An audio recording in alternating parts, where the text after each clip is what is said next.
Justin Jefferson's rise to becoming one of the most recognizable faces in the NFL is nothing short of remarkable, and it all boils down to one simple truth. He's different because he's genuine. Picture this. A few years ago during the NFL offseason, Justin Jefferson quietly showed up at a spring football game at Destrehan High School in St. Rose, Louisiana, just a short drive from New Orleans' French Quarter. Already a star wide receiver for the Minnesota Vikings, Jefferson and his father, John, decided to relive some nostalgic moments by watching local football. They didn't announce their arrival to anyone. At first, Jefferson blended seamlessly into the crowd, sporting a cherry red bucket hat. He greeted a few people, posed for some photos, and signed a handful of autographs. But mostly, he moved around freely, unbothered and unrecognized, just like the kid he once was. Eventually, he made his way to the sideline, where he struck up a conversation with George McGovern, the school's athletic director. McGovern was standing with his son, Quinn, who suddenly realized who Jefferson was, and his eyes widened in disbelief. Jefferson asked Quinn to show him the gritty dance, and they tossed a few passes back and forth. The moment was captured in a photo that tells a story all on its own. In the foreground, Jefferson beams with pure joy. In the background, with his back turned, stands another Destrehan alumnus and Pro Football Hall of Famer, Ed Reed. "My son didn't even know who Ed was," McGovern recalled recently. "Back in the day, it was all about Ed. Then Justin came along and changed the game." What struck McGovern wasn't just Jefferson's fame, but the way kids gravitated toward him and how Jefferson genuinely connected with them. There was an undeniable magnetism, a unique authenticity that set him apart. Have you caught glimpses of Jefferson lately? Not in person, but on TV or social media? Chances are you have. Maybe you saw him eyeing a Little Caesars stuffed crust pizza or dancing in Oakley sunglasses. He's taken on the role of a gladiator for Pepsi alongside Travis Kelce and Megan Thee Stallion. He shouted the iconic line, "Will you protect this house?" in an Under Armour commercial. His face even graced a box of Cheerios. He's been spotted courtside at the NBA Finals in Indianapolis, dressed to the nines in a three-piece suit at the Met Gala, and standing beside NFL Commissioner Roger Goodell during the league's spring meetings to promote flag football's debut in the Olympics.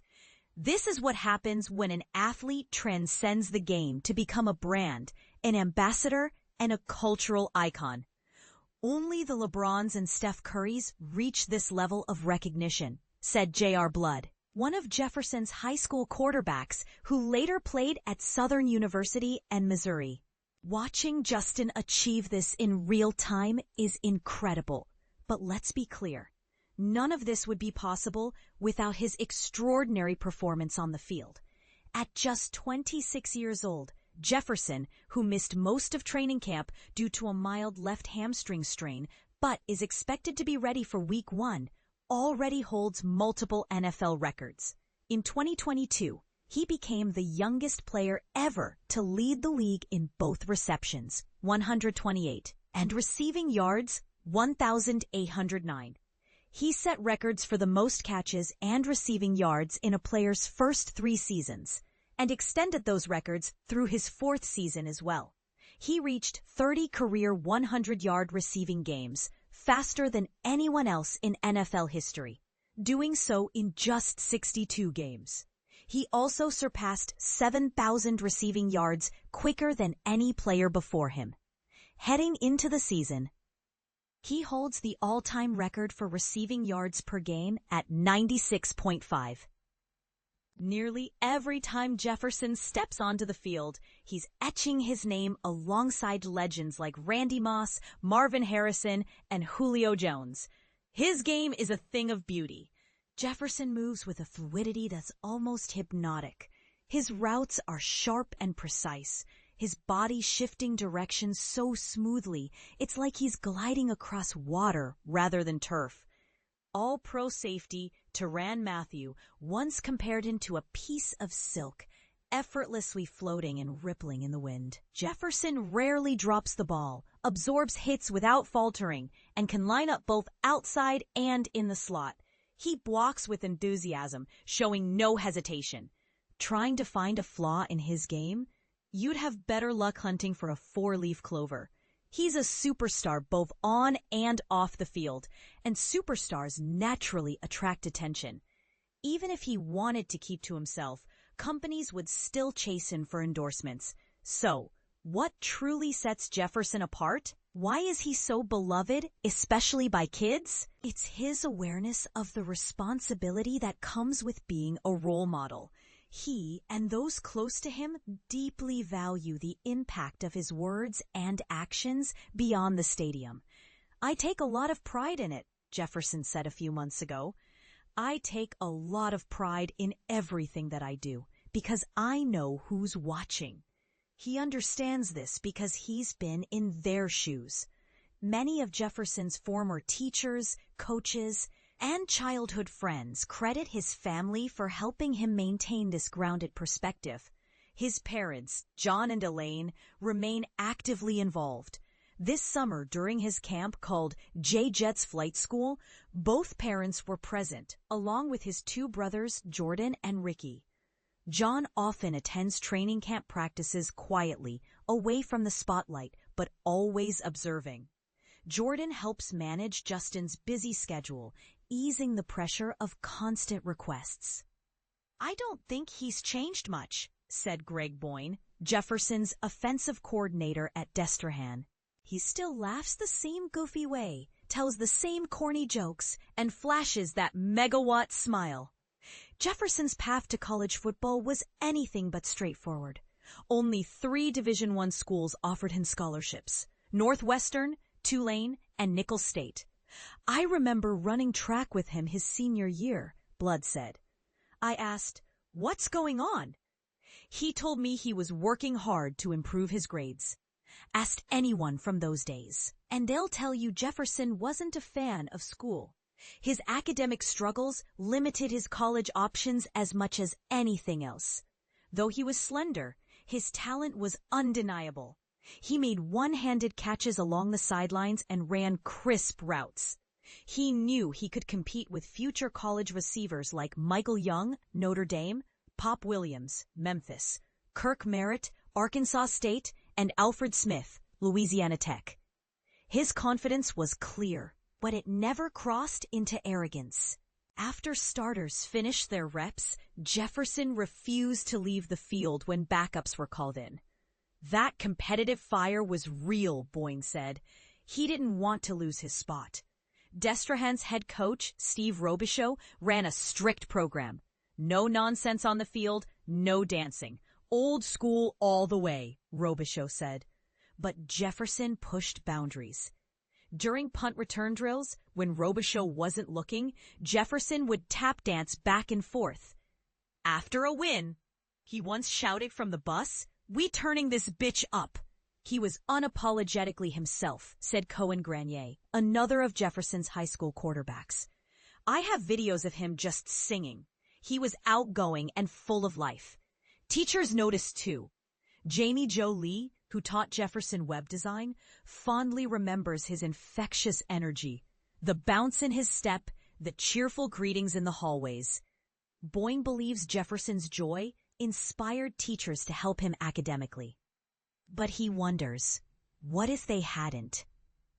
What if Jefferson had taken the junior college route?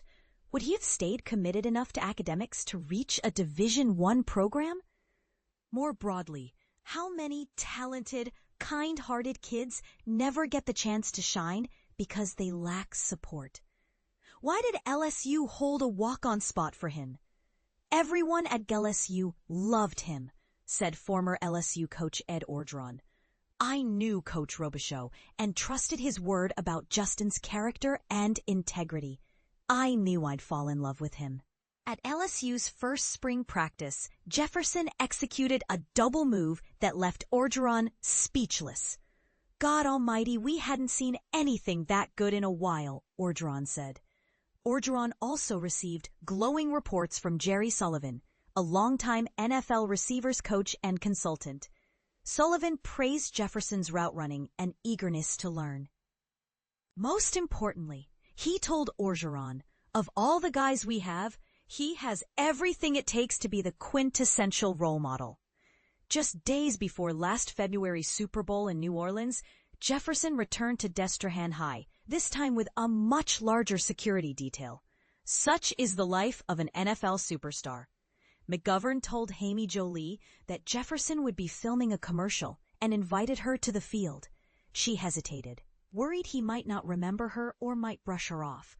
She didn't want the bright image she had of him to fade. When she finally approached, Jefferson was at the 50-yard line. McGovern pointed her out, and Jefferson immediately recognized her, skipping over for a warm hug. "My eyes were watering. I thought, he won't remember me," Lee said. "Of course I remember you, Miss Lee," Jefferson exclaimed. This wasn't a one-time gesture. From walk-on to national champion at LSU, from first-round draft pick to all-pro, Jefferson has grown into a man who carries himself with the same humility and kindness he had before fame. One teammate shared that Jefferson flew to New Orleans to celebrate another teammate's engagement.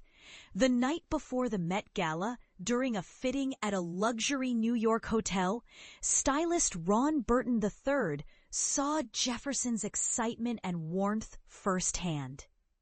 "He was exactly how I imagined, full of energy, kind, and respectful," Burton said.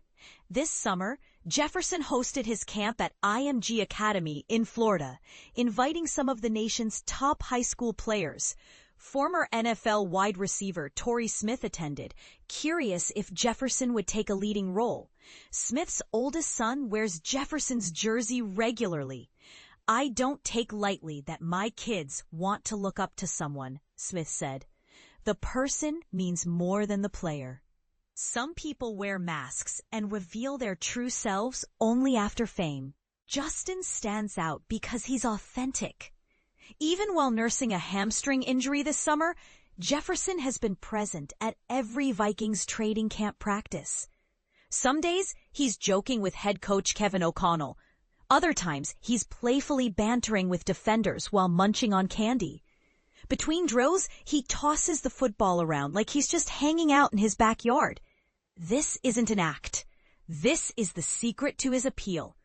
Despite his incredible achievements, Justin Jefferson remains a kid at heart, someone who still sees the world with wide eyes and dreams big, just like the young boy who once quietly watched a high school football game in St. Rose, Louisiana. So, what do you think? Is Jefferson's authenticity the key to his success and popularity? Or do you believe that in today's world, athletes must craft a public persona to thrive? Share your thoughts below. Let's get the conversation started.